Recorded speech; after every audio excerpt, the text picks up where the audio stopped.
Je pense quand même que les gens sont loin d'être bêtes et qu'ils peuvent tout à fait évoluer dans leur mode de pensée et leur mode de consommation.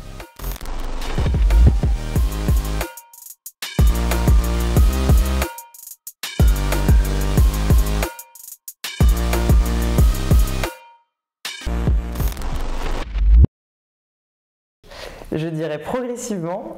C'est en commençant à travailler que j'ai réalisé que les entreprises, les organisations pouvaient avoir un impact des externalités positives et négatives. Donc ça a commencé à m'intéresser et j'ai voulu un petit peu aller comprendre et regarder comment les entreprises pouvaient mieux contribuer. C'est pour ça que j'ai rejoint Gobi il y a 2 ans, parce qu'on cherche à avoir un impact économique, on est une entreprise rentable, mais aussi un impact social et environnemental.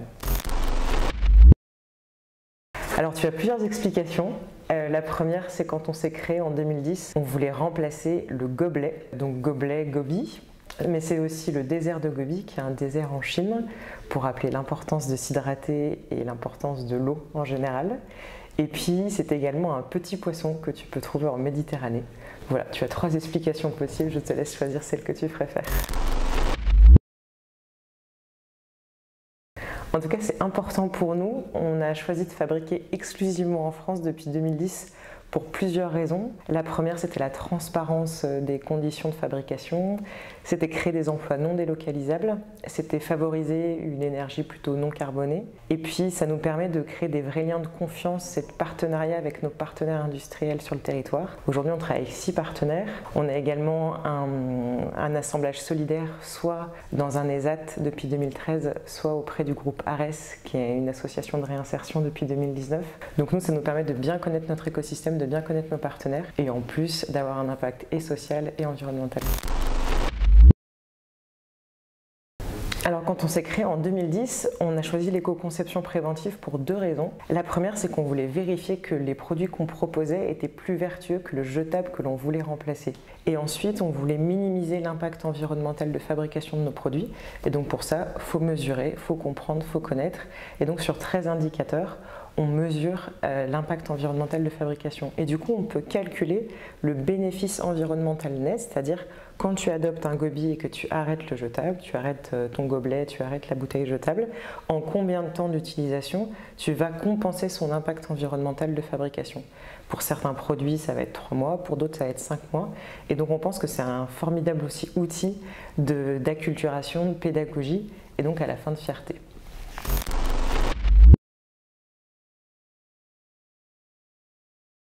Je pense qu'il faut rendre les gens fiers des gestes qu'ils arrivent à poser pour la planète. Ça ne sert pas à grand chose de les culpabiliser. Nous, chez Gobi, on est sur du changement par l'objet, c'est-à-dire qu'on pense qu'à côté des fresques du climat, des formations très importantes qu'il doit y avoir sur le changement climatique, c'est important de montrer qu'avec un objet bien pensé, bien conçu, utile, durable, qui soit aussi sympa, joli, eh bien on va commencer à se mettre en ordre de marche, on crée un déclic, un éco-geste. Et donc oui, voilà, vraiment de la fierté. C'est pour ça que tous nos produits, on les accompagne avec un kit de communication qui explique juste en fait comment ça a été fabriqué, où est-ce que ça a été assemblé, pourquoi on a choisi ce matériau, parce que ça va aider à permettre aussi à tous les citoyens de mieux comprendre leur consommation et d'avoir des choix peut-être un peu plus éclairés. Alors on propose les 2 chez Gobi, ça dépend en fait de l'usage que tu vas avoir de ta gourde. Il y en a qui préfèrent des gourdes légères, transparentes, très résistantes, d'autres qui ne supportent pas le plastique et qui préfèrent l'usage du verre. Notre idée chez Gobi, c'est de permettre à tous de choisir la gourde qui lui correspond le mieux, parce que finalement la gourde la plus vertueuse pour la planète, c'est la gourde que tu vas garder le plus longtemps possible. La gourde du futur, c'est déjà une gourde que tu gardes très longtemps, qui correspond à son usage et que surtout on peut remplir un petit peu partout. Parce qu'aujourd'hui, le sujet, c'est que si demain tu te retrouves à la gare et que tu peux pas remplir ta gourde avant de prendre ton train, tu vas te retrouver parfois obligé d'acheter une bouteille jetable. Donc la loi AGEC qui a été adoptée en février 2020, elle demande à tous les établissements recevant du public d'installer un robinet d'eau accessible, gratuit. Et donc c'est ça qu'il faut au maximum démocratiser, l'accès à l'eau. Sur le territoire parisien, il y a notamment Haute-Paris qui a lancé une grande campagne qui s'appelle « Ici, je choisis l'eau de Paris » pour demander à tous les commerçants qui le souhaitent juste d'indiquer qu'ils peuvent être un point de refill sur le territoire parisien. Et puis après, je pense qu'il y a un sujet aussi de changement d'imaginaire pour toujours donner confiance dans l'eau du robinet et pour rappeler qu'on a beaucoup de chance d'avoir une eau de qualité en France. Je dirais quand même leur capacité à changer d'avis et à se transformer.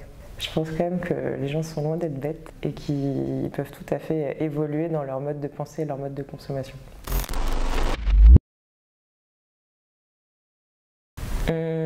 Pour rester dans l'actualité, il y a quelques mois, avec des étudiants de toute la France, on a organisé un grand oral des candidats à la présidentielle sur le sujet de l'économie circulaire. C'était impulsé par un collectif qui s'appelle EC 2022, dont l'objectif était de mettre au cœur des échéances électorales le sujet de l'économie circulaire. Et je suis très heureuse d'avoir porté avec tous ces étudiants ce grand oral qui a eu lieu à l'ESCP le 16 mars dernier et qui a été retransmis dans plus d'une trentaine de campus. Et donc tous les candidats, enfin environ 6 candidats ont été représentés et ont pu échanger avec les étudiants sur les mesures qu'ils prendraient s'ils étaient au pouvoir pour promouvoir l'économie circulaire, qui est un sujet qui peut paraître qui n'est pas que lié à la réduction des déchets ou à la fin de vie, mais qui va aussi comment je consomme mieux les ressources, comment je produis mieux, comment dès le début j'intègre l'environnement. Donc c'est un sujet passionnant qui, je pense, doit transformer et les modes de consommation, les modes de production des produits et les modes de production des services. Eh bien, je te troque ces noisettes contre une gourde Gobi en verre dont le flacon est fabriqué à Lagneux, à côté de Lyon. La coque est fabriquée à Bourges et le bouchon est fabriqué dans le Val-de-Marne.